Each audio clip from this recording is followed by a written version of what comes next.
It's now time for the Film Before 50 podcast. A podcast about two guys pushing 50 trying to make a film. And here are your hosts, Steve Miller and Scott Fitzgerald. The jaded applause. I love that. I love that's like this Warner Brothers Looney Tunes vibe going on, and that opening is great. Welcome to the Film Before 50 podcast. Steve Miller and myself here with our distinguished guest, Alex Ferrari, the founder, proprietor of Indie Film Hustle, also a filmmaker and an author. Author of Shooting for the Mob. Yes, sir. And we invited you on here because you're kind of like a guru about the hustle, about getting funds and stuff like that. So I try to do my best. You do a good job. So I figured it would be good to talk to you and sort of pick your brain and see what two old farts can learn from a slightly younger old fart. That was about slightly younger fart, basically, is what you're saying. Something like that. Yeah, so catch us up on what you're working on right now. I know you've got a film that's going through some film festivals at the moment. The Corner of Ego and Desire. Yeah, on the Corner of Ego and Desire, I have another screening this Saturday, as of this recording, this Saturday in Redwood City up by San Francisco, where I'll be doing a Q&A for the movie as well as panels. I'm doing a keynote speech and book signing for my book and all that kind of good stuff as well up there. So it's gonna be a lot of fun this weekend. Awesome. And this is the film that he shot like while Sundance was going on in Park City. Yeah, I'm that dude. Yeah, I'm the guy who decided to go to Sundance Film Festival and shoot a film about three filmmakers trying to sell their movies at the Sundance Film Festival. Completely guerrilla, no permission, no permits, no anything, and even shot in Sundance headquarters. Two scenes. See, now here's the thing. This is one of the reasons why. Yeah, I have so many questions. It's like it's different when you're coming from LA and you've got a whole group of people that live and breathe movies. Not that we don't have those people here too, but I wonder if there's a difference between the ones like, how many of those people on your crew did you pay full rate? Did you pay them all full rate? Nobody. Nobody. Look at his look on his face is like, what kind of question is that? What? Pay? What kind of Mickey Mouse operation is this? Who would ask a question like that? No, everyone got paid. Everyone got paid something. Actors got paid minimum and minimum SAG or equivalent of thereof to come out and do it. But everybody was just on board for the adventure. But nobody really got paid rate at all. Everyone was just there. Like, I'm like, hey, do you guys want to go to Sundance and stay for 4 or 5 days at $1 million, condo on Main Street while we make a movie? Sure. I mean, if I would have pitched that to you guys, would you have flown out? If I would fly you out, would you come? Oh yeah, to work on a movie, of course. Yeah, I mean, it's not a hard sell. Yeah, that's true. That's a good point. We didn't ask you to come to Rochester to shoot a film. That's slightly different. Are you putting Rochester down? No, but if you're comparing experiences. No, I know. I love Do not underestimate the drawing power of Rochester, sir. Hey, you got it. When you come here, you're going to be like, now I see what you're talking about. Because we're going to try, we're trying to bring you out here in, July, which is a far sight better than February. But very true. That is a completely different animal, a nasty animal. It bites. Just to catch you up, we're trying to make bottom feeders. We're two guys that are pushing 50. It's our first film. We've both made some shorts. Yep. But that's about it. And we're like, we have to, it's put up or shut up for us. We have to do this. Otherwise, we don't think it's ever going to get done. Yeah. That's it. And so, I feel you. now we're turning to people saying, all right, we need to find out how we're going to be able to do this. All right. So do you want an intervention? I can like Yes. break it down for you in a real quick way. And I'll tell you, like, you know, I'll listen to your pitch. I'll listen to how you're doing it. And then I can literally on air give an intervention and tell you exactly how you're screwing up and how you're doing it right. You tell me. I think the biggest problem is that we're both creatives and we have to use the other half of our brain for the money part. And we just don't necessarily know how to do that. Okay, so give me the pitch of the movie really quickly, and then what is the proposed budget of said movie? All right, stand by. You're gonna just read the pitch? I'm gonna read the pitch this time because every time I do it, I screw it up, which is probably not a good thing to do when you're trying to pitch a film. I always read the back of my book cover. I just like it. Anytime someone asks me for the book, I'm like, hold on a second, and I just read it. It's just a lot easier. It's a lot easier. And of course, I'll be damned if I could find it. And I wrote it in here specifically for this purpose. Oh, good job. Yeah. Nice. So this is our life. This is what happens to us. Maybe I put it in here. Nope. There we go. Yeah. God loves me. God loves me. No, it's not like I put it in here because I wanted to have it on hand to read. He failed miserably. And I failed. Look at this. It's gone. It's absolutely gone. Well, then just off the top of your head, sir. I can't do it off the top of my head. Burning air, sir. We are burning air. We are Go burning for air. it. John and Steve have a few redeemable qualities. They want to live their lives of desperate leisure and enjoy the fruits of someone else's hard work. Only the opposite sex has a chance to make them change. Nicole was John's high school sweetheart. She's back in town for one last class at the university. When they run into each other at school, John makes it his mission to get her back. Meanwhile, when Cindy applies for a job at the movie theater, Steve decides that she will be his next conquest. But pretty soon the line is blurred between who is conquering whom. And in an eccentric sociology professor and a mixed bag full of inappropriate situations, and you have bottom feeders. Yeah, so my pitch is better. Sorry. But it doesn't exist. If you can't read it, it's not better. It's not better if you can't read it. Okay, so so I get an idea of what the movie's about. What is the budget of said project? $100,000. Okay, so problem number one, it's $100,000. So what can you make for $15,000? 15. So here's the big problem. Yeah.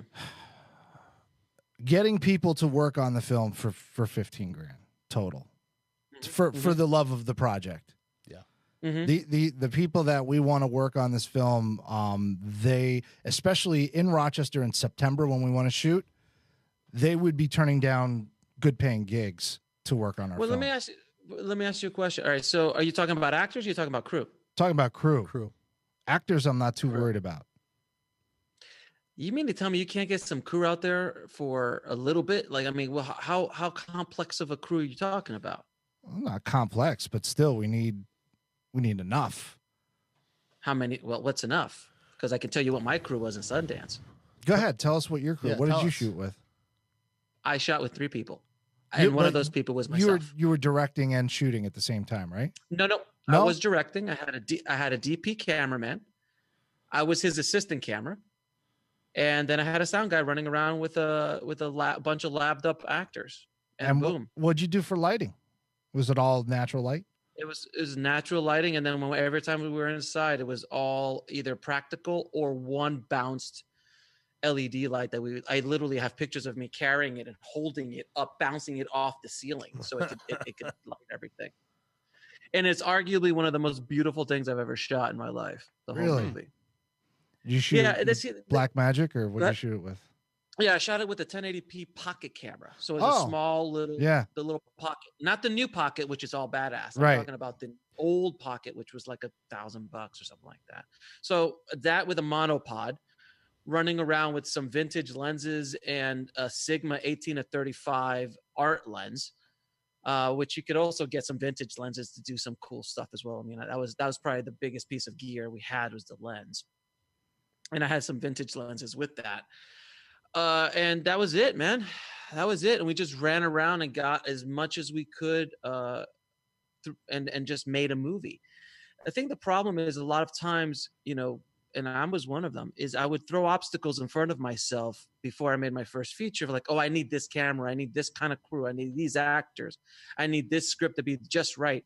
It's just excuses a lot of times, to protect yourself from the fear of failure, the fear of success, the fear of maybe not making it, fear of it sucking, whatever the fear is. It's a lot of times your own obstacles that you threw. I did, at least for myself. I did that for 20 years. I didn't make my first feature until I was 40. And when I made my first feature, it was, and that wasn't much of a bigger operation than the one at Sundance. That was with like a 4-man crew, and I was DPing that one myself. And we did that one in about 8 days, and we did that for about $5,000. So the key is I see where you guys are trying to go, and where you want to try to do with it. $100,000, man, that's a lot of money. That's a lot of money to raise for 2 filmmakers who don't have a track record.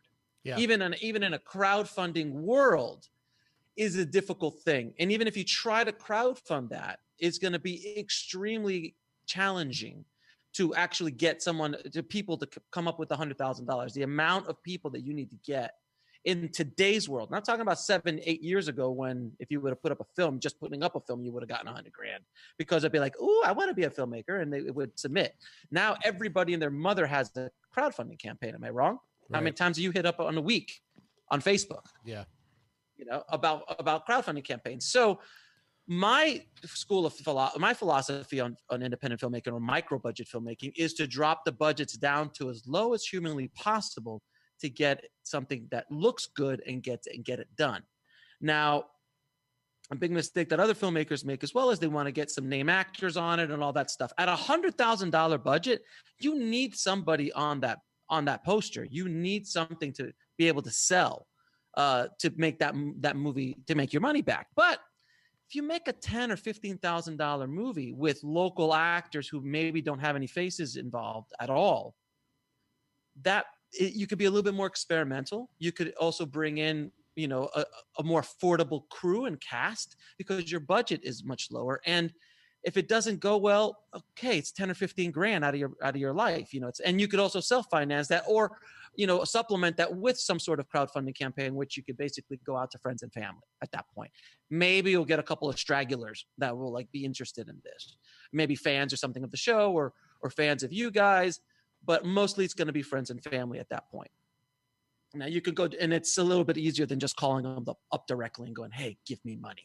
It's always nice to send them a link to do something like that. So if you're able to do something like that, then you get something done. And that's where I fell into that trap so long. Like, I made a $50,000 short film to try to get a $3 million budget. I had big faces in it. I had a James Bond girl in it. I had Richard Tyson. I had Oscar nominee Robert Forster. I mean, I had a bunch of people, made this huge production. It was called Red Princess Blues. It was this huge production. I did an animated prequel, a Japanese animated prequel to it. I mean, I was all in on this script. I was really trying. I had a business proposal set up. I went through this whole thing, ran around town, took meetings. People were like, "This is super cool. I like it. But, you know, female lead, oh, I don't know, for an action movie back in 2010. That 2010. was the biggest, 2010. 2011 was like female leads. No one goes to movies to see a female action lead. Oh my gosh. I'm like, son of a bitch. So that's also another reason. Ahead of his time. Yeah. The thing is, that's another thing, is that you're asking for permission. You're asking for permission to do what you want to do. And that's what happens. And tomorrow you guys will wake up and you'll be 70, pissed because you didn't. I'm being honest, because I always tell that to people too. I'm like, you know what? You're going to be talking about making a movie and talking about making a movie. And tomorrow you're going to wake up and you're going to be 60, 65, angry and bitter, and be an angry and bitter filmmaker. Because I always tell everybody, anytime I speak to anybody, I go, you all know an angry or bitter filmmaker. I saw your post on LinkedIn today about that too. Yeah. Yeah. And if you don't know an angry and bitter filmmaker, you are the angry and bitter filmmaker that everybody else does. That's just the way it is. Right. So I don't want filmmakers to go through that, because I went through that for 20 years. I was a bitter, dude, man. You could imagine me being in post for 15, 20 years. I'm getting $3-4 million filmmakers walking into my suite with their movies, which a lot of times for some of them were excellent, some of them were bad, but you would just be pissed. I would be pissed. I'm like, why didn't I get Yeah. How did you get the money for this?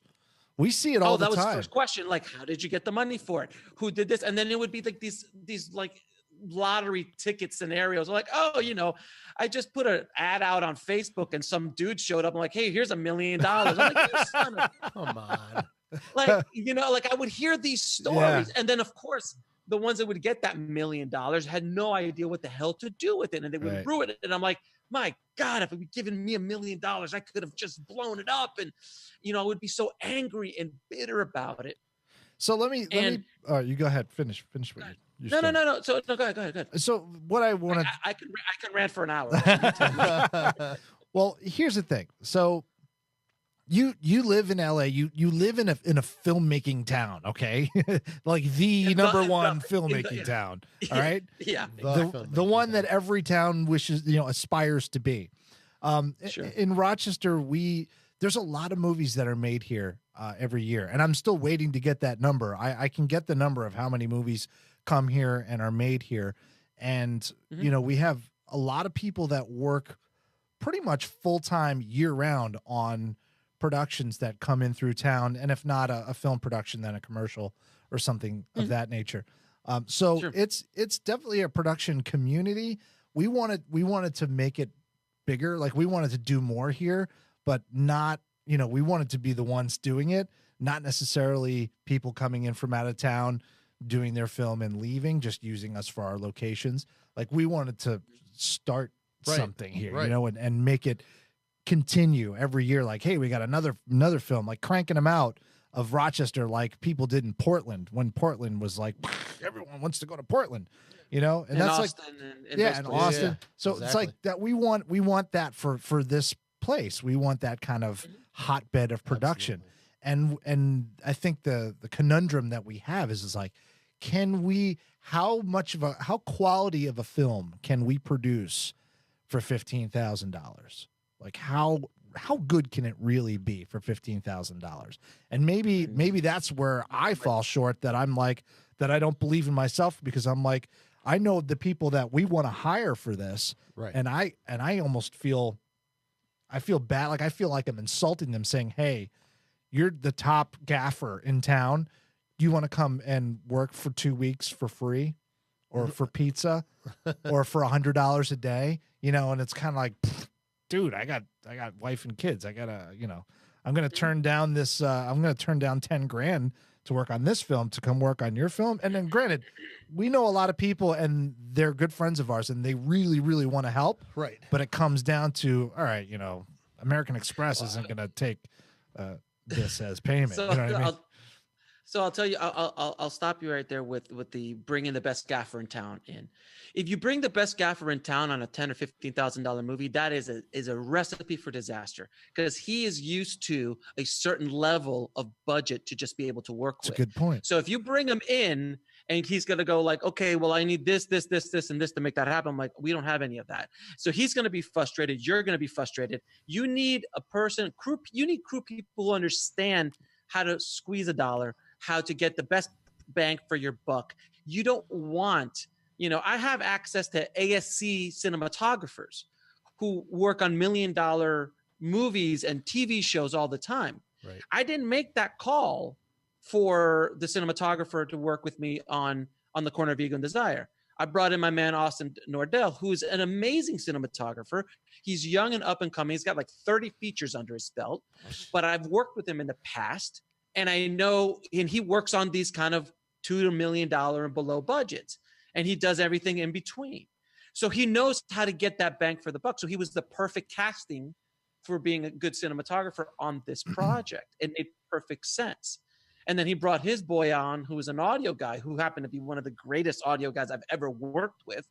And he came on and he brought like all of his gear on, and he's used to working on these kind of budgets. So you bring in these higher end guys who are used to, trailers and sushi for lunch and, really excellent craft service tables, where they have microbiotic, organic, gluten-free, vegan M&Ms, that haven't been harmed while they were being made.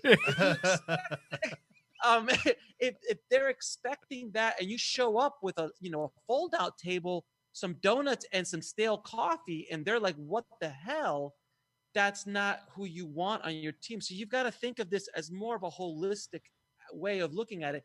Getting the best doesn't always mean the best for your project. Yeah. So being able to, can you achieve a lot with $10,000 or $15,000? You can go to my podcast and I can show you 5 or 10 guys or girls who've made movies for under 50 grand who look insane. And you just like, how the hell did they do it?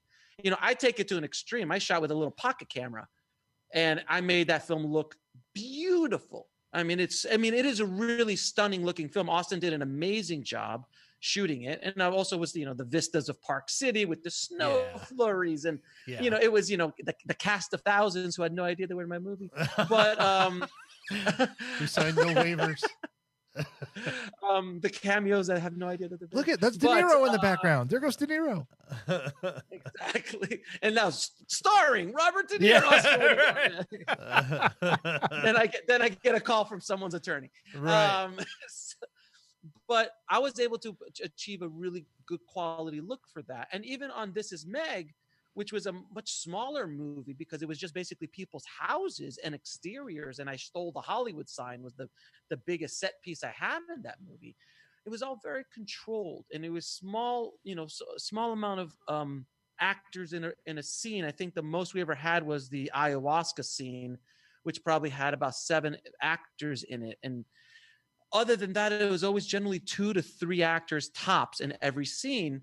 And it was just kind of like a lot of talking and just kind of, exploring and things like that. And then the other film on Corner of His Eye was always just the 3 actors. They occasionally would bring in a 4th actor or 4th or 5th actor, but generally it was just the 3 actors that I had on screen all the time. So you've got to kind of construct your story and your project around the resources you have and kind of build it around that. So what do you have access to? Well, you have a studio where you're in right now. You have your homes. You have friends of yours' houses that you could probably borrow. You probably have restaurants or establishments that you partake in or at least have relationships with the owners or you go to all the time. And you're like, hey, Vinny, look, can I have your pizzeria on Sunday when it's closed or on Monday when it's closed? Can I shoot at night there? And then you have a conversation with Vinny and go, hey, listen, we need some food. Would you like to sponsor the film? Give us like 5 or 6 pies. Whoa. First I give you my restaurant. Now you want my pizza. Next thing you know, you're going to be asking my daughter to go out on a date. Come on. Hey, I'm just trying. I'm a businessman. We're trying to do business here, right? So, you can no, but that's a good point. It's a good point.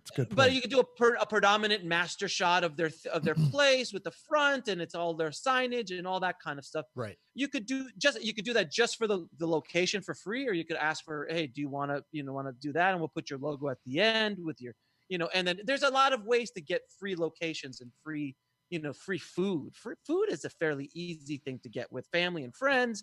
Mom can make lasagna, and I'm not kidding, Mom can make lasagna. Try not to, when you do make your movie, try not to use a lot of spinning wheels of death. Now, the spinning wheels of death are pizza.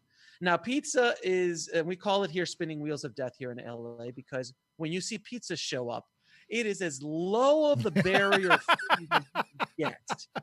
It's like, oh, they've got no money. Yeah. And I get that. And if it's a bunch of your friends and stuff like that, we could kind of deal with it. But if you have other people on board, try not to feed them pizza for 2 reasons. One, it slows things down. You've got cheese, you've got bread, you start carbing up, and you start getting sluggish. What happens when you eat 5 pieces of pizza? Yeah, seriously. Right, Are you going to go run a marathon after that? No, you're going to be sluggish, and you're going to be like, ugh. So that's not a real good fuel to feed the crew, to keep that crew going, who's not getting paid a whole lot, if anything, for an 8 to 10 hour day, if not maybe a 12-hour day. So spinning wheels of death should be only used in emergencies. If you're in a pizza joint, it kind of makes sense. Hey guys, we're here. Let's just all eat some pizza or eat some hoagies or or whatever else they have there, you know. God forbid, maybe a salad. Oh God, Jesus. Maybe a freaking salad if everybody would like lose their mind, you know. Then the blue cheese comes out. But anyway, the ranch, the pounds of ranch just show up. I'm like, well, that How much bacon can you fit on that salad, by the way? Yeah, exactly. Would you like some salad with your bacon? Sir? Yes. Well, but anyway, those are some tips. Yeah, so we're on the camera side of things. Our DP just got the new Pocket Cinema, so that's okay, great. The new that's one is what we're planning on shooting with. Yep, that's an amazing camera, and it's going to give you a really high end look for a low budget and for a low cost. And he's going to be able to move that camera extremely easily because it's small, so you could put it on a rig. I mean, I personally, we had a monopod, and we basically grabbed the monopod and used it as a ghetto Steadicam. So anytime we needed to move, we just kind of like ran with it like that, and he was basically the Steadicam. He was the stabilizer, as opposed to trying to get a Mobi or put it on and balance it, and it never works properly, and it takes time. That takes time. So where a monopod, you can kind of just run and gun. And our whole movie was pretty much all handheld and or on a monopod holding it like that for the most part. So that way we didn't want to have to be lugging sticks around all the way through, tripod all around Park City. Right. So we did it with a monopod because monopod was like, and we're practical. Out, we're out, and then we can land it and it looked great. And because you were doing guerrilla, you didn't really have the need for a production designer, and that whole art department was sort of No, because at this budget range, you can't. It's really difficult to do that. So you need to either do that if it's in a location that you have complete control over, like your home or your friend's home or a studio or something like that, where you can dress it, you know, in the off time and get it ready for production. You can even pre-light it before anyone ever shows up. That's kind of, those are other nice keys you should have, is having pre-lights of these locations if you have complete control of them, like your home and things like that. So when they show up, you just flick on the lights and you start shooting. That's what you want. You know, the thing is, you don't have a lot of, when you don't have money, you don't have time. Time is a problem for the Avengers. Like, it's a problem for any movie. It doesn't matter the size or scope of the movie. There's never enough time. The difference is they've got $356 million to make their movie, while we don't even have their craft service budget. So not even close. Not even close to their insane craft service. Robert Downey's craft service budget. Let's just put that there. Robert Downey's craft service budget on Avengers, we couldn't afford. So doing all of those kind of tips would really help. When you start thinking about production design and getting more elaborate, you're going to start, now those are obstacles on your path that are going to stop you and slow you down from getting to where you're going to go. I'm advocating a certain kind of movie. You just basically pitched me a comedy. It's basically kind of a comedy / romantic comedy, kind of some romance in there, but it's basically a comedy, right? So comedies don't need production design. You're not there to look at the environment that they're in, generally speaking, especially on a low independent budget. I don't want you to shoot against a white wall, guys. I'm just saying there are other ways of going about it. So it's not as important as, let's say, my action short film, which was Red Princess Blues, where I built an entire exterior carnival on a set, and then it did set extensions with visual effects, and it was a whole world, and everybody had to be costumed up, and it was like a really large world building kind of thing that I did. Where on both Ego and Desire and my film This Is Meg, both of them were like, actors bring their own clothes, actors do their own makeup, actors do their own hair. Period. It's just like, that's how we're rolling. So whoever's coming, that's what they have to do, and they have to be involved. They have to be on board with that. Other thing is, I used a scriptman, so there's a lot of improv involved. So that moves things a lot faster. So if you have a structured scene, you can have them throw in some dialogue, but if they want to roll and riff, make sure you cast people who can roll and riff, and that they're comfortable rolling or riffing. So like on Ego and Desire, I had this Robert Peters, who is an amazing actor who's got like probably 60 credits under his belt and has worked with Spielberg on Lincoln. And he was a cast member on Lincoln. He was with Steven Soderbergh on Ocean's 11. Like, he has this insane credibility. And by the way, he was just sleeping in our condo, and he kept asking, "Can I be in your movie?" I'm like, "Yeah, that's fine." And then finally, I'm like, "Oh, the other guy dropped out. Sure. Do you want to be in the movie, Robert?" And then I looked him up, and he's like, "Oh my God, Robert!" Like, and then when Robert showed up on set, which was basically freezing outside, I kind of just like, "Oh, we're doing this. This is how we're doing it." And it took him a minute to grasp on to the concept of improv and doing it the way we were doing it. And I needed to give him a really good structure, but it was a quick way of shooting. We shot the entire movie in 36 hours. So it was a 4-day shoot. We shot the whole thing in 36 hours. In between me doing interviews on the side of me doing interviews for Indie Film Hustle. Jeez. So it's doable. And I didn't have a large crew. But the crew that I did have, everybody was good at what they did. They weren't like the best of the best. They are great at what they did, but they're not used to working on billion-dollar productions. So they were perfect for the shoot. The actors that I had involved, they were all improv trained, and they all were on board with what we were doing. And they were super excited to be there, and they were super happy to be there. And also they have a certain amount of trust because I was the filmmaker behind it. So that helps. To get people to come out and do things for you because they know at least the film's going to get seen. There's quality. There's a history of the quality of my work, that I am an established filmmaker, and so that does help the situation. But when I was first starting out, you just kind of like, I made the project like this over, like when I did Broken, my first short film, really, I just made it a really big, extravagant situation. And by the way, I made that one for $8,000. And that was like with costumes and visual effects and action and all this kind of stuff. But we got a great location, and we had complete control over that location for, I think, 5 days we shot that movie. So it's doable. You just have to start you can't start thinking outside the box, because filmmakers get caught sometimes in the box where like, I need this movie to look like $1 million movie, so I'm just going to make it for $100,000. But when you start to really think about it, who the hell is going to give you $100,000? Like, that's a lot of money.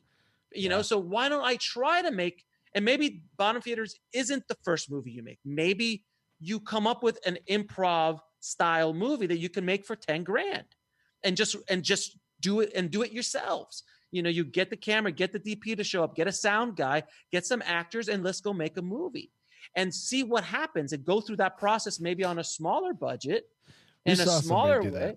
We saw somebody do that in town. Yeah. And did it work out for him? No, probably not. Not very well. It was okay. But you know what? I'll tell you what. Whether it works out or if it doesn't work out, at least they did something. That's true. And they have something under their belt, and I promise you, they're probably smarter filmmakers now than they were before. At least they have some more experience. I can't tell if they're smarter or not, but at least they have more experience. They have more experience, and they've gone through the process once. The scariest part about this for filmmakers, especially guys like you, if I may be so bold to say, because I was exactly in your shoes when I was about to make my first feature film, is the fear of the unknown. And for me, I had already delivered 50 to 60 features in my career in post-production. I had already directed TV shows and music videos and commercials and things like that, but I had never done a feature. And I knew inside of me, like, I know I got the chops to do it. I can do this, but I just hadn't done it. Yeah. So before I even had a chance to talk myself out of it, between the moment that I had the idea to go make a movie to the moment I shot was 30 days. So 30 days later, we had a cast, we had a crew, we had a budget, and then we crowdfunded a little bit of it. And we started shooting before we even crowdfunded it. We're like, screw it, I'll finance it, fine. And we'll make, it's $2-3 grand. Let's do it. And I did. And we just started making it happen. And over the course of 6 weeks, day here, day there, we shot a whole movie. And when we were done, I was like, holy cow, I made a movie. And then it got sold to Hulu. And then it got sold internationally. And it keeps getting sold on iTunes and Amazon and all these other places worldwide. And I'm like, I made a little small movie. Like, it was just small. Like, it was basically an experimental film for me. I just want to see if I could do it. Sure. I needed to prove not to the world, but I wanted to prove to myself that I could do it, first off. And secondly, I wanted to prove to my community that it can be done. And that's why I even took it up a notch when I did on Corner of Ego and Desire. I'm like, oh, you see, that 8-day, 6K movie, that was way too comfortable. Let's take this up a notch and let's do a $3,000 movie at Sundance, completely guerrilla in 36 hours with a small camera shooting 1080p. And, you know, and I threw all these obstacles in front of not obstacles, I threw all these challenges on myself to also then prove once again that it could be done. So between those two movies, anyone asked me, can you make a movie that looks good for under $5,000? I'm like, yeah, sure, here. Now, with that said, I also have a toolbox that I've been building in myself with all the skills I've had for the last 20 years. So there's a lot of those skills that I've been able, I colored it, I edited it, I directed it, I could do the camera. I educated myself on the process. So can anyone go out and do exactly what I did? If they don't have my skill set or they can't access those skills from somebody else, it will be difficult to do so. But can it be done? Absolutely. Can it be done at a different level than maybe I did with the work on the Corner of Ego and Desire? Absolutely. I have filmmakers that run the show that made a movie in 24 hours, and they shot it in I think it's Sydney, Australia, in New Year's Eve, and they shot the whole movie New Year's Eve, real time, and they just shot it in their apartment, and then they went out, and then they saw all the partying going on, and they had the fireworks, and they had all this, and they shot 2 cameras, and shot the whole damn thing, and I think the whole thing was about 22 hours of work, and they were done, and at the end of it, they had a movie, and they sold it international with, by the way, nobody that you would ever know. But based on the concept, based on the artwork and the poster and the trailer, it was sold internationally. So anyone sounds like, oh, can you really do it? Yes, I have 1,000 examples of it. See? Yeah. This guy knows. This guy knows. Indie Film Hustle. That's where you go to get everything that he just told us. That toolbox. You can find a podcast about, or an interview about, or a masterclass about on Indie Film Hustle and Indie Film Hustle TV. That's on Roku and on Apple TV and all that kind of good stuff. Yes, sir. Right? Thank you, sir. Did I plug you? Did I plug you? It was a good plug. It was a good plug. It's true, and it's it's not bullshit. It's true. It's true. Like Alex 100%. Ferrari is like the indie filmmakers guru. This guy, he's like, I mean, look, you got Yoda over your shoulder. I mean, come on, is that not? And the Hulk. And the Hulk.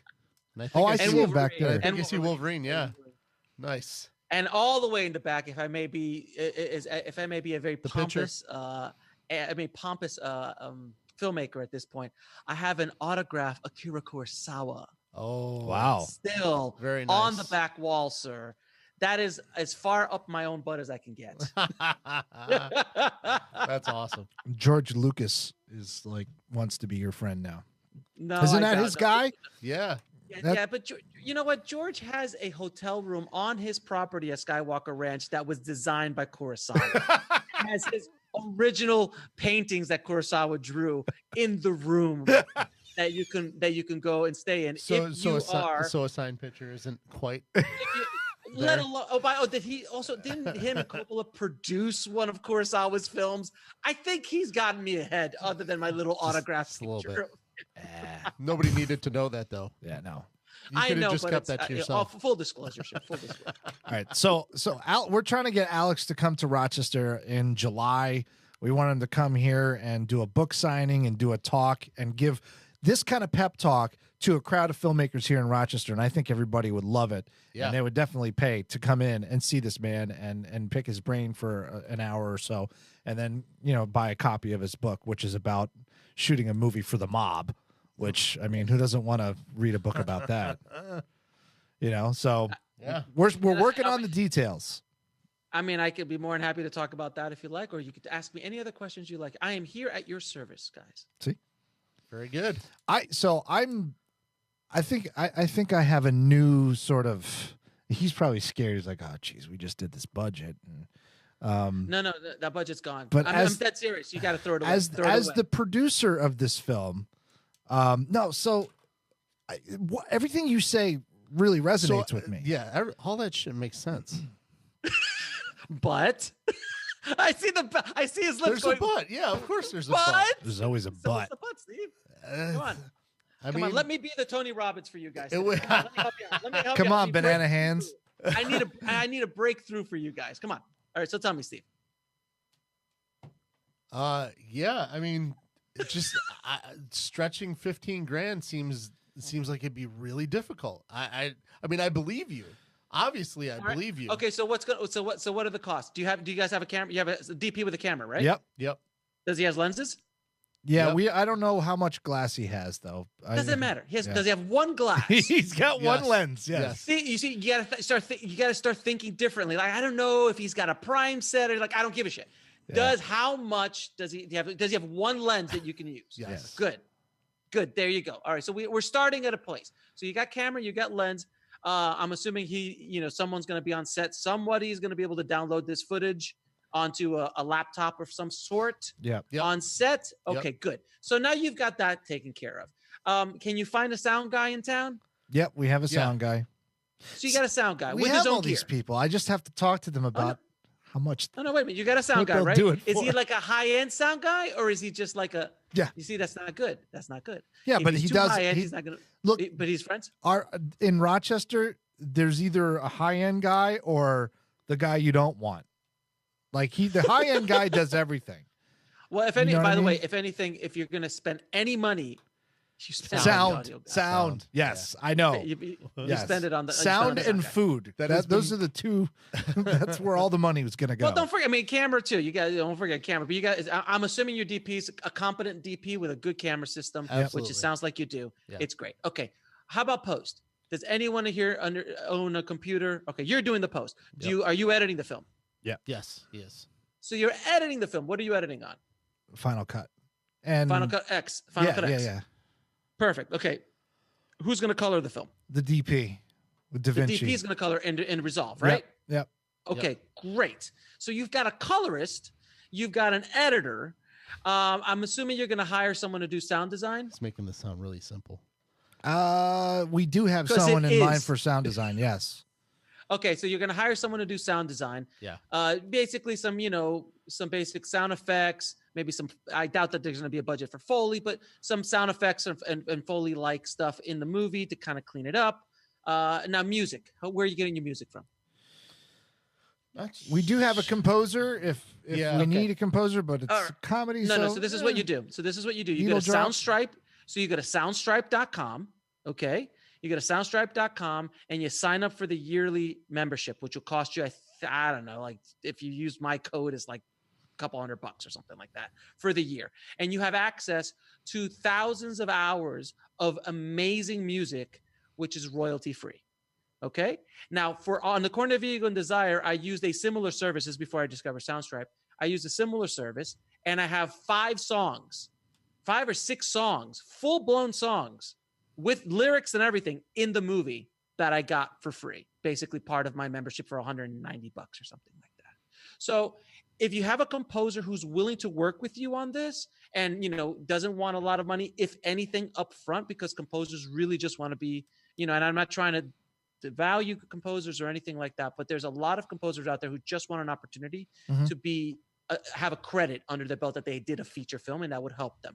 So if you give them the opportunity, if you have someone out there like that, then use a composer for them. But you could also grab, songs, full blown songs that can add a little bit more production value to your piece, because a lot of times full blown songs with lyrics and singers and everything like that in comedies makes a lot of sense for the crazy montage scene. Right. And things like that, or the ridiculous sex scene or something along those lines. Sure. That you could do. So that's a very low minimal cost that you can do. And you might even be able to reach out to some of these companies, these kind of websites, and go, "Hey, I have a podcast. I'd love to promote you on it. Can I get, a few months free, for an exchange?" Boom, there you go. Great idea. So, Steve's looking at me like, "What the? I mean, We don't what's have going the on following. here?" We don't have the kind of listenership that Indie Film Hustle has. Well, but no. Wait a minute. not a whole wait lot minute, of wait a clout minute, here wait a at minute. It's all about perception. Perception is reality. Perception is key. About marketing, sir. So if you go, "Hey, we've got filmmakers. You want filmmakers? Let's talk.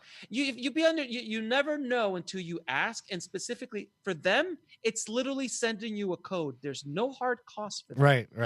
It's only upsell. So if 1 or 2 people come in from your site and sign up to them, they're good. And you're good. That's a good point. So you have to think about it in that right. So you see, you guys are already starting to bring your demo. Well, we don't have you. We don't have your numbers. You got to think outside. You got to kind of work the angles, the hustle. Okay. So all of that's taken starting to care think he's a better businessman than he is a filmmaker. Okay, so you've got all of this stuff.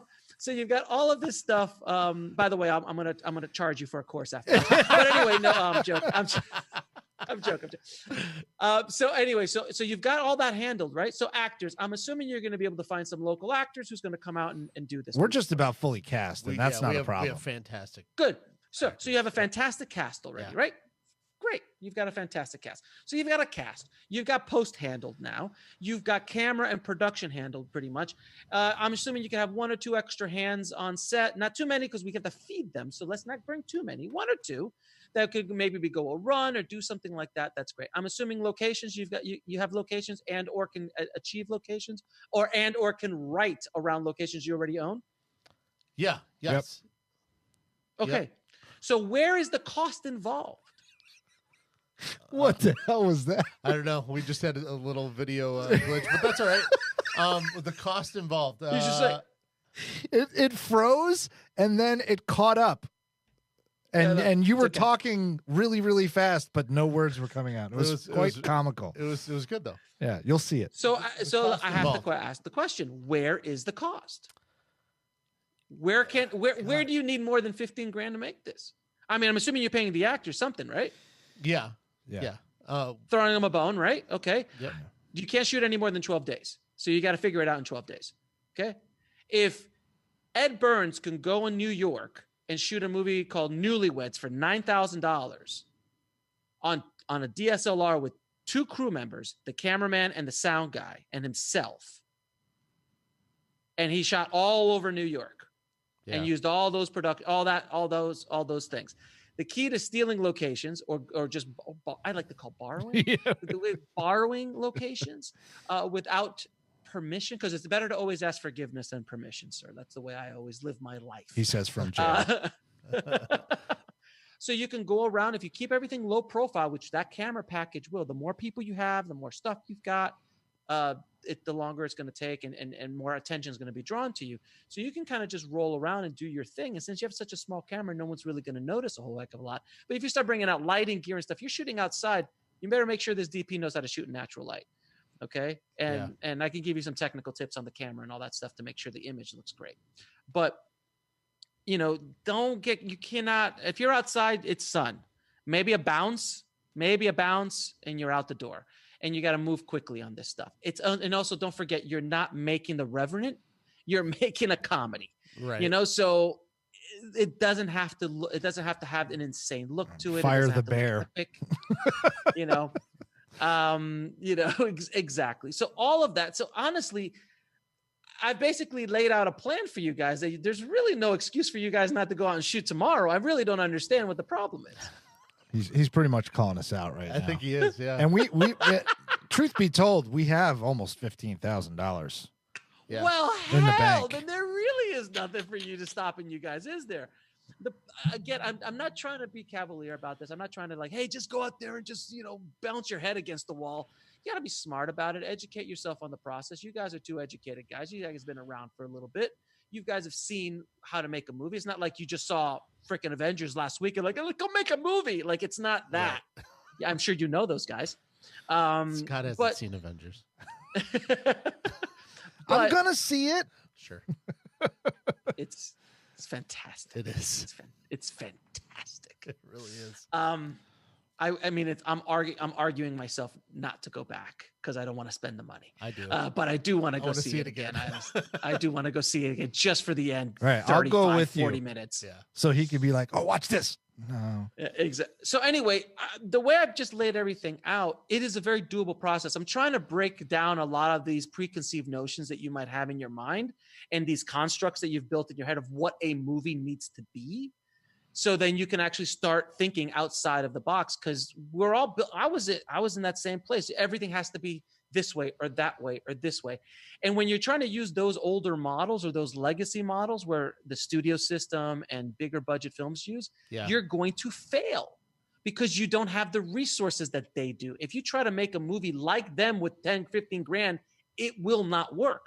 You've got to make a movie that's 10 or 15 grand with a new set of rules and a new set of ways of doing things in order for things to move forward. If not, you are going to be dead in the water. And that's where mistakes happen.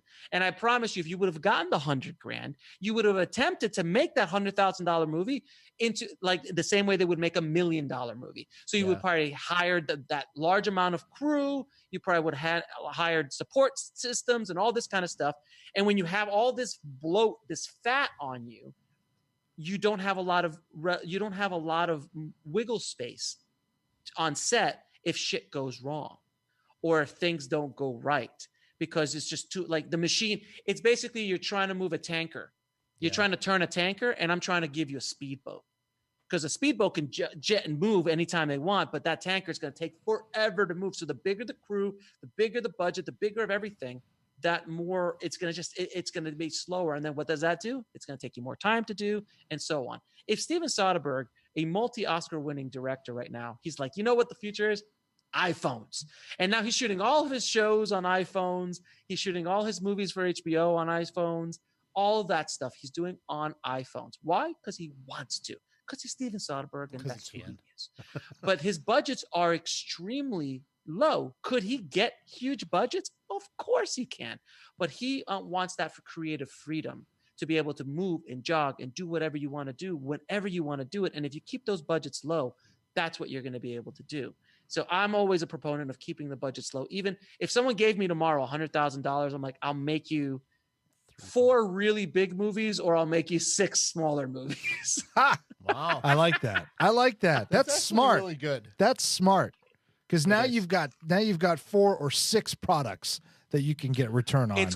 It's called diversification. And that's the thing that filmmakers also love to do, is they throw all those eggs into one stinking basket. And if it falls, it falls.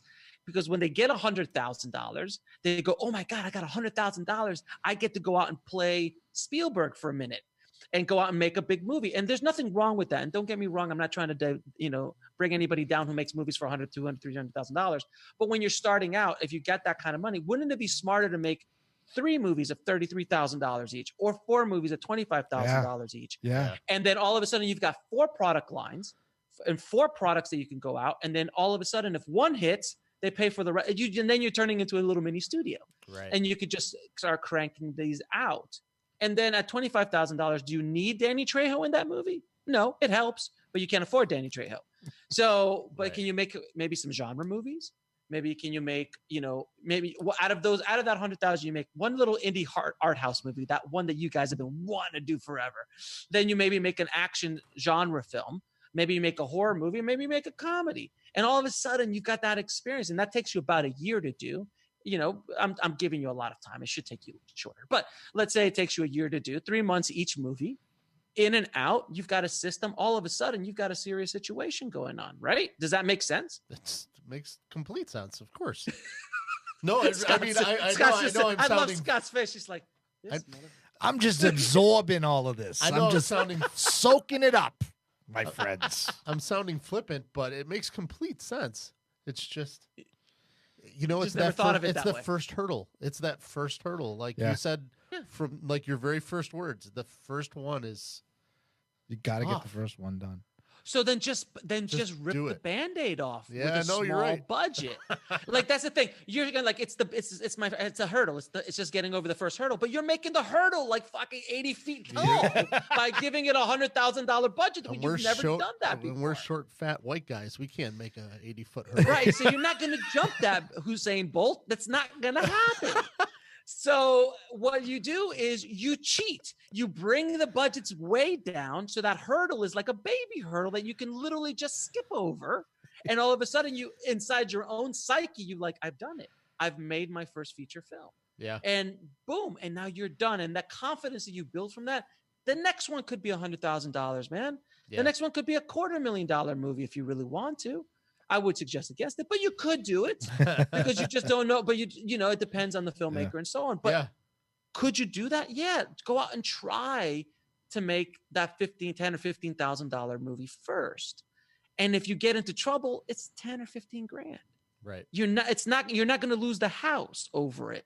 Like my characters in On the Corner of Ego's Desire, where they stole $100,000 from their mom's account, retirement account, because this was the one that's going to blow them up, So don't do that. Right. So it sounds like you guys have everything you need to start shooting within the next 30 days. I mean, you really could just start rocking and rolling on this. You don't have to wait till September. You could start shooting in the summer. Oh, wait a minute. Is everyone going to be busy in September? Is that where all the action starts happening? Or is the summer kind of a slow time? Summer, like if you think about it, our weather is so crappy that all the production happens inside of like 3-4 months. Right. So, no, not now. Exactly. Now is actually horrible. Yeah. Now is a horrible time, right? There's a lot of the cast. Rain. A lot of rain. There's a lot of rain and stuff. But is the crew? Do you have any crew available in the next 30 days? I don't know. We'd have to check on that one. Yeah. Yeah, check next 30 to 60 days. When is going to be the best time to get those few crew members that you need? Because you don't need a lot, as we've already established. And then your actors. Actors are, unless they're jumping on a soap opera or they're jumping on television commercials or something like that, they're pretty much available. So I promise you this: momentum begets momentum. So if tomorrow you're like, we're going to shoot this movie in 60 days, all of a sudden that energy will start cooking. It'll start rolling. And then everybody involved will be like, oh shit, these guys are real. This is going to happen. And all of a sudden you're now transcending the other guys in your area who do a lot of this, do a lot of talking and never doing. And you don't want to be those guys. That's one of the things that when I say I'm going to go do something, I go do it. Right. And I don't play around. When I decided to go make On the Corner of Ego's Desire, it was like 2 months prior. I came up with the idea.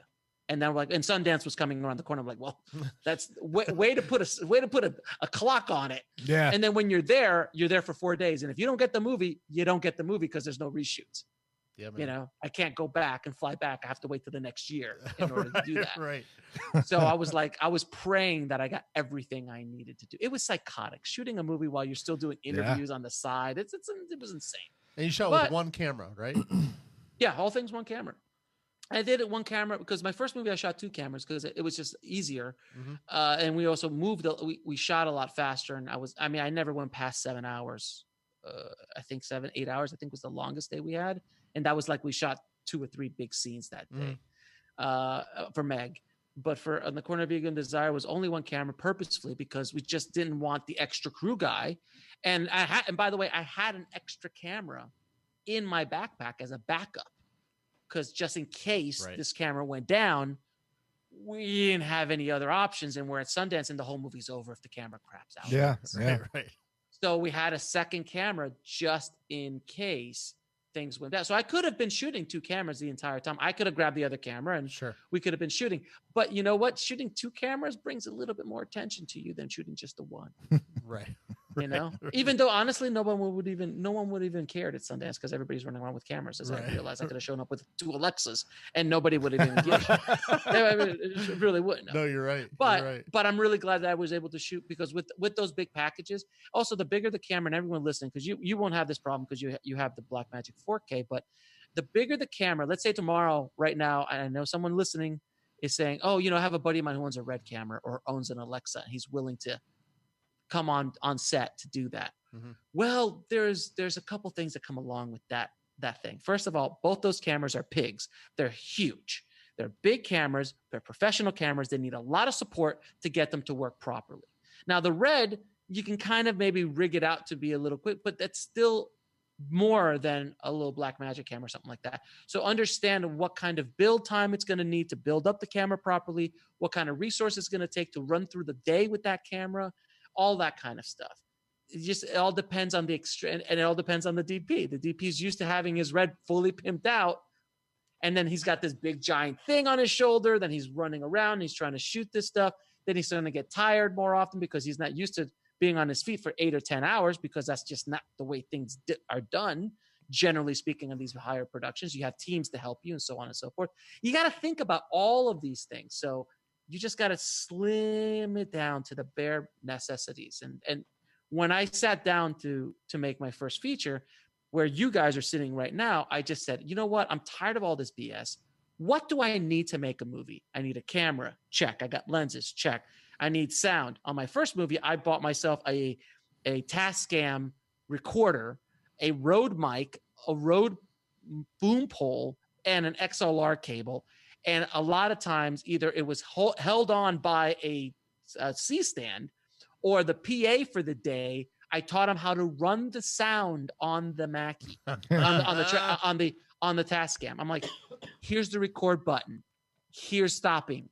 If you're really feeling froggy, if he's talking too loud, ride the levels here. This is psychotic. Arguably enough, if you've seen the movie, it sounds fantastic. I could not believe it. Keep the mic close. Doesn't have to be an expensive $10,000 mic. It was a $200 mic. It sounds fantastic. I ran it through post. It did great. When I gave it to my sound guys, they were just like, I can't believe this looks, the sound is good. So what do you need? You need actors, you need a lens, you need a camera, you need sound, and you need some nice locations that you could either have control of or borrow. And that's basically all you really need. A good script or a script mint. See, I even took the screenplay out of it. I just I'm going to do what the Duplass. Did you do that with Meg too, or just? Yes, both of them. Both script mints. Both script mints. Yeah, I did what Mark Duplass and the Duplass brothers do so well. Is they create these really detailed script mints, and they just you just go. And that's how they were able to achieve all the stuff that they're able to achieve, because they didn't let themselves get stopped by all this dogmatic crap that's been fed into our heads over the years by film schools, by the business, like, oh, making a movie is so hard. You know what? It is hard. I'm not going to say it isn't hard, but it doesn't have to be, is the thing. Do you know how the Duplass brothers got into Sundance for the first time? They made a feature film. They got $60,000 and they made a feature film. It was so bad, no one has ever seen it. They threw it away. They threw it away. What the hell is it called? $60,000. They made that, and they paid for it out of their pocket from some industrials that they made. They made like a big client, and they got a bunch of money, and they said, "We're gonna make our movie." Let me see if this sounds familiar. We're gonna make our movie. It's $60,000, our first feature. We're just gonna go do, and they did everything the right way. They hired a good DP. They hired all the good stuff, and all of a sudden it became too big for them to handle, and they lost focus on their story, because they were doing it in the Hollywood system. They were doing it the way movies were made, and it was not their system. It was not the way they made movies, or they shot anything at that point. But wait, they got into Sundance with that? No, they did not. Oh. It never saw the light of day. Okay. It was a complete and total failure of a film. It was called The Ballad of Something. And no one's ever seen it. It's still never seen the light of day. So do you know what they got? Do you know what got them into Sundance? It was a short film that they made where they grabbed their mom's high 8 camera, their consumer high 8 camera. And they said, this is what Mark did to Jay. Mark goes, we're going to make a short today. I'm going to go get fresh tape. I'm going to go get a fresh cassette. Figure out the story. And Jay said that, and he ran out, and Mark was like, okay. It like literally, you've got 15 minutes to come up with a story. So when he got back, he's like, let's just do a story about how I was leaving a message on my answering machine. So then they put in the whole movie cost them, I think it was $3.67, because that was the cost. That was the cost of the tape. Right. So they put the tape in, and the audio was the camera, mic audio. This was the beginning of mumblecore. This was back in that mumblecore stage. Sure. And it was a brilliant little short about how he kept trying to leave a message on his answering machine, or a message to his girlfriend, or a message. No, I think it was a message to his outgoing answering machine, and how he literally had a complete and total breakdown because he had just broken up with his girlfriend. And every time he would try to do it, it would just completely just keep getting jacked up. And that was it. That was the thing, to the point where you think he kills himself at the end of it. Right. Like, it's a really brutal, but it's funny as hell, because you're watching this guy deteriorate in front of you that's it. That is all. The whole damn short was that. And they edited together on like iMovie or Sony Vegas, right, or something like that. And they put a title at the beginning, at the end of it, and they submitted it to Sundance, and they got in. And then the next year after, and then they put in Puffy Chair, because after that short, they got the balls to go out and make that $15,000 or $20,000 Puffy Chair. Right. So that's a big jump from $3.67 to $3.67. Or even better, even a better, more inspirational story is the Polish Brothers, which is one of my favorite movies I ever did, called For Lovers Only, which is with Stana Katic. You know who Stana Katic is? Yeah, she was the actress from Castle. So when they did that movie, she was an up and coming actress, and she had, I think, maybe a season in on Castle. So she was just, she had a little bit of a social media following, but nothing major. And the Polish Brothers said, hey, we're going to go fly to France on vacation. Do you want to come along and we're going to shoot a movie? She's like, okay, sure. And it was a script. That was an actual script that he had written, Michael had written. And they flew out to Paris, and they shot with this new camera called the 5D, because no one had ever, they were the very first digital feature film. They beat Lucas by like 3 months. on Star Wars. Gotcha. So they shot this whole movie on a 5D. No one even knew what a 5D was. It just looked like a normal photo camera. So they went everywhere in Paris, shooting in cafes, shooting in cathedrals. Amazing production value, amazing everything. It was basically his brother, her, and I think there's 2 other scenes with some other actors and a sound guy. That they had a sound guy, but the sound guy wasn't there the entire time. A lot of times they were just running a mic directly into the DSLR. It was like a mic on the top. That was it, like a shoehorn, shotgun mic. That was it. And they shot this whole thing on DSLR. They shot it in black and white. So they shot it in color, but instead of dealing with the bad color situation that they had, they just went monochrome. They make it black and white, so it kills the lighting issues. So now you don't have to worry about lighting. So then they edit this whole thing. They put it out, and they're like, you know what? There's this new digital thing that you can download and rent movies online called iTunes. Oh, iTunes. So they're the first movie to go, really one of the first films to actually submit to iTunes. They got it on iTunes, and they made $500,000 with it. And it literally cost them nothing other than food and a trip to France, but they were going to France anyway on vacation. And the food, well, we all have to eat. So really that doesn't count. And there was no lighting. There was nothing else like that. There was nothing. They just ran and they gunned, and they shot it, I think, in a course of like 10 days or something like that. And it is, of course, on Indie Film Hustle TV. It is available to watch on Indie Film Hustle TV. And the 25-minute making of is also on my streaming service, because I talked to the Polish Brothers and I got them to give me both of those things. I was like, please give me the movie, please, please, please. And they were like, of course. And they gave it to me. And I've had it both on the show. They're such inspirations. That movie is such an inspiration. That was the movie that inspired me to make This Is Meg. Because when I saw that, I'm like, shit, man, I could do that. Yeah. Yeah.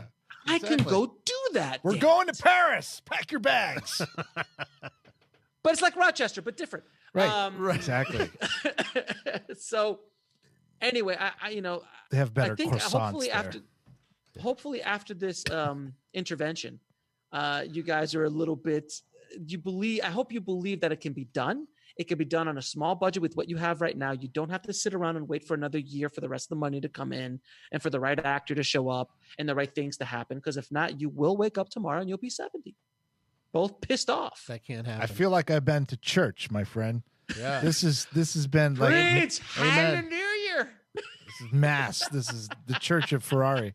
Alex, thank you so much for your time. Thank you, man. It's been one hell of an hour of talking with you and hour and change learning. Yes.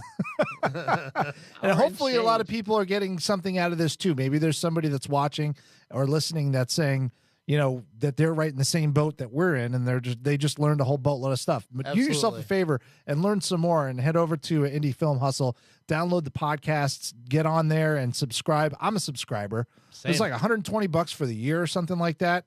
For $150 for you got in early, so it was $120. Oh, that's right. It's $150. Right. It's $150 for a year of Indie Film Hustle TV. Yeah, and there's about, I think I'm up to like 800 hours or something like that of content. Tons of content. I watched one about script writing that was really, really good. There's new stuff coming every week. I try to pop up something new every single week. And if you're in Rochester, we're gonna have Alex. He's coming. What was it? The 15th? When Who was it? knows, man? I'm waiting. Yeah, it looks like 11th through the 15th. 11th We're trying to through the coordinate somewhere it in with there. my Yeah. with my family vacation to New York City. So you we're go. trying to coordinate it with the powers that be.